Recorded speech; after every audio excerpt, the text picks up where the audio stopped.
So what's up mga keepers, good morning. Yan, ito yung mga ship natin mamaya. Mga 1 na tayo magbabalot. To update mga bossing, oh, yung mga ship natin, GBT, then PKBM Marble, yan. Then sa Bernes naman, ito naman yung ship natin. Hinintay lang natin yung payment nito ni sir. Hindi mo natin yung quarantine kasi yan, baka i-cancel pa eh, di pa kasi bayad eh. Yan. Hinintay lang natin yung payment ni sir. Then may previous sa akin na Sakura 2 mail. Then yung mga PKBM natin nyo, mga fry, meron pa tayo dito. Then yan, dito pa oh. 6 na aquarium pa, puno ng fry. December, may pang-release tayo nito. Pero ito dito is pang-release natin sa June. Ito yung mga pang-release natin sa December oh.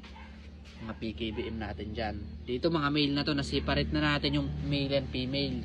Yan, bukas siya lilipat na natin sa reptile. Nalis muna natin yung mga nakalagay dito kasi ayan, siniparate natin yung male and female para hindi makasundot agad. Mahirap kasi kapag nakasundot agad yung mga male eh, mabilis silang mga matured.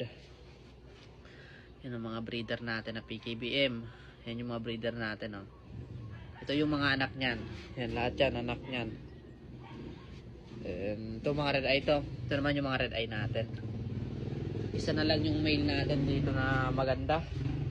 Nabili na kasi yung isa. Yan o, isa na lang yung male natin na malaki dito. Kita natin. Yan o. Yan na lang yung male.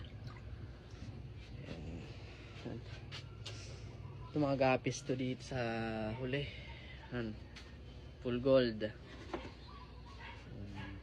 Mga gapi. Ayan. Ito lang ang ating update sa ating ship mamaya. Kaya isang bagsak muna.